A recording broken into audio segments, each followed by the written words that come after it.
Good morning.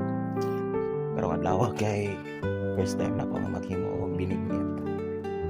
So the time is 6:30. So bangon ako. Prepare muna mag-toothbrush, ilang post. Tapos magpakagulog labi. See you. Karon kay mo ni yung mga ingredients nga mo ipamalit itong Wednesday kay nagtuloy ng barato ra. Pero ako nagastuhan is Hey Tibing. 1,200. Tapos kini mong sago wala na okay nagtibugol na hinoon siya. And Indas kaya karama pasuroy, kaon. dunggan ninyo Kung matay ang na ka, mga manigin yun lang, straight kung from patay the heart kaya, ni Ante mag-birthday ng dili mga magikay. advices Ang patay about na, life. di na tumukaon, ang nangaon, ang katulong mga jik. O manapat. Mo nagkakaroon ko, ginuha tong nunaon ron, ginuha. Pagbuti sa ginuha nga makalarga yun ta. Kung di ta kalarga di jud. Nga masamo man ta sa mga papili, sa mga kwarta, pinansyal. Dari naman sa Kung Pilipinas. importante masaya ta. Matay ta po ituplak patasapan. Hindi may pwede rin na lang ta mga buhi, mag-enjoy kung naikuta. Muna mo sa pare nga, mintas kaya pa. Hala, laag mo, kaon mo. Buhi pa ta, pero patay na ta, di naman ta kalakaw. Inutil na ta, nakuha na ta, napungkol na ta, di na ta kalakaw. Uy, sa una, wajib ko ni kalakaw, karon. May nang mapungkol man galing ta, at least nalingaw ta, nga nakalaag na ta. Na-enjoy na ta, dito na ta. Nya asa man ta sunod mula ag. Wala ta, among gani, karong Lunes, unta, at liberty sa kong apang apo. No, nag-uul gani, no, kay magpalawagan ta si ate ni mo. At this point kay among ipabalik dito sa mga kaguday kay among ipakuha ang tuno, ipapress na mo. And namalita po ko another duha ka lubi. Nakapalit na kog unom karon nagdunga kog duha, so 8 na tanan. So 110 dala ang kuan plus 30 pesos. So diri kay gipa kagod ang duha. Ang unom kay gisugdan nag-press dito tas ako lang siyang gipa tawag ni mga conscious man yung magkuhan voice over wag pa dungag. So gipangayo po na ako ang kuan mga bagul kay may na lang naipang haling or sugnod. So diri gikuan mo na ni ang duga sa akong presser.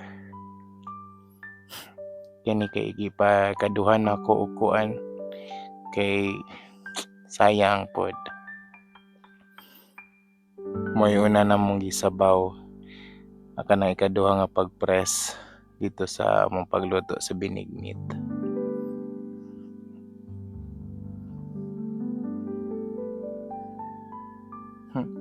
Amazing kayo kay alang gigamit is kanang very nag-improvise yun sila og presser nila.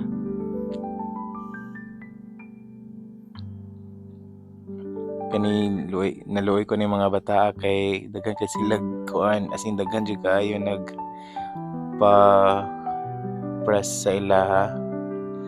So ako nagtip ko sa ilaha, ako na lang to ako pila.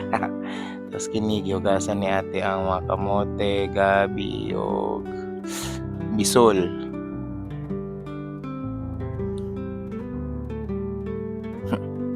Tapos kanina nagdungag na po ko sa toy landang.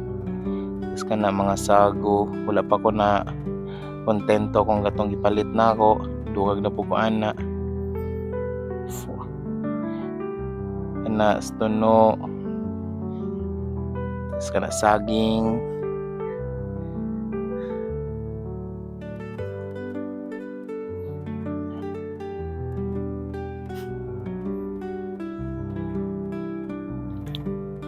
Swerte kayo ko kay naila-ilan ako ning pamilya Lantigse kay kanang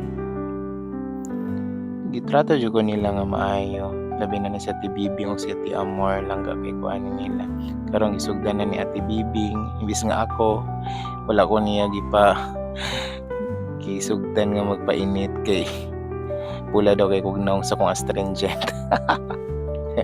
So kini from gamay na kaldero nakuha mi balik mi sa balay, kuha na ko ning dako na mong kaldero kay murag daghan jud kay ni ba among lutuonon. Kani maluto nga binignit. So gibalhin ni Ate Bibing, my second mother, very loving and accommodating mother to me.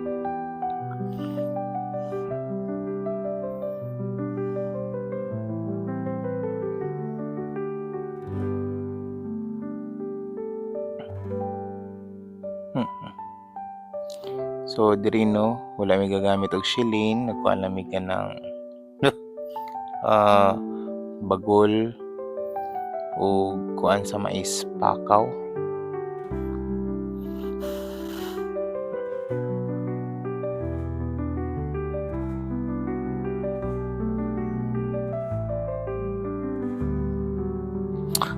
Grabe ka tibog ng sako.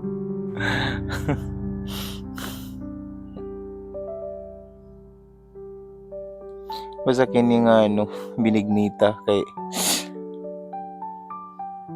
wala ko expect nga maabot og 1.5 akong gastuan ni tanan, pero worth it lang kay lami. Tapos nagtapok mi pamilya nako, pamilya sa mga lantiks eh.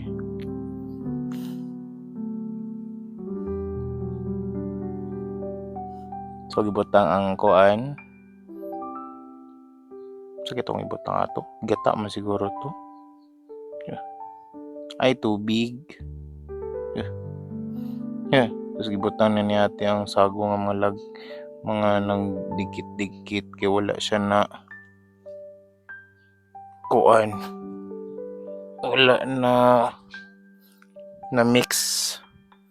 Kaya siya isa nagpagkagod nito siya, nagtad pa siya, tas galutuan na luoy kayo.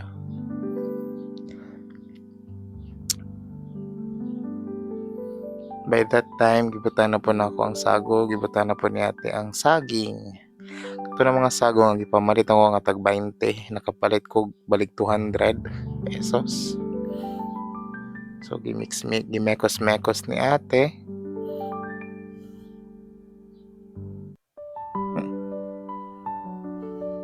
Di pa lang makita na ako nga ay kagalamian ay gigi kompleto dyan ako ng mga ingredients sana na punay nangka unya, butang nangka unya.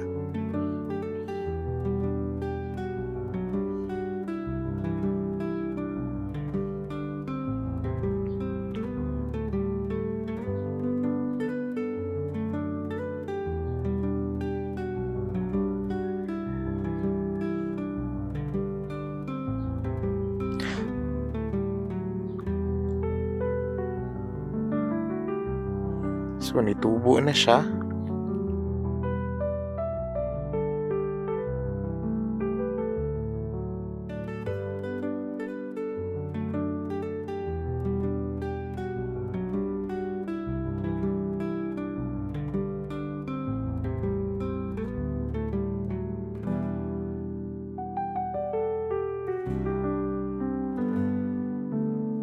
As you can see, very colorful na kaayo siya.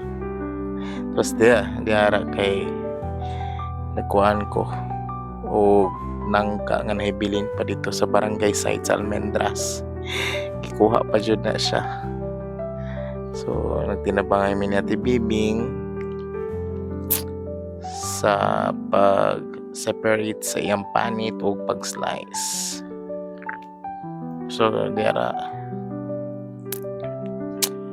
si uncle na nagkuhan, tas gibutang ang nangka.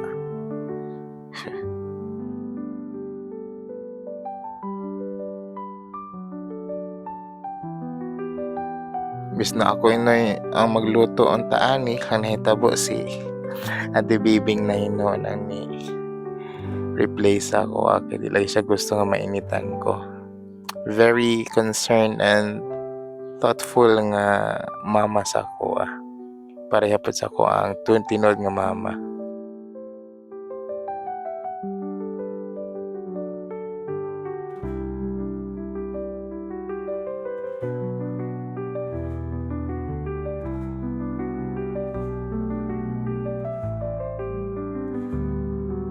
Actually, kani nga recording, it took 2 hours. 2 hours ni siya.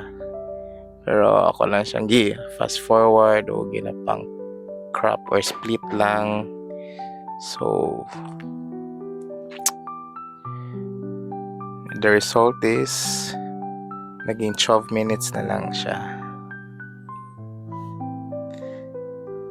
So, ibutanan akong asukal di ara. 1 ka kilog to nga asukal. I thought dili tabang sus pagka second butang sa tamis man day siya.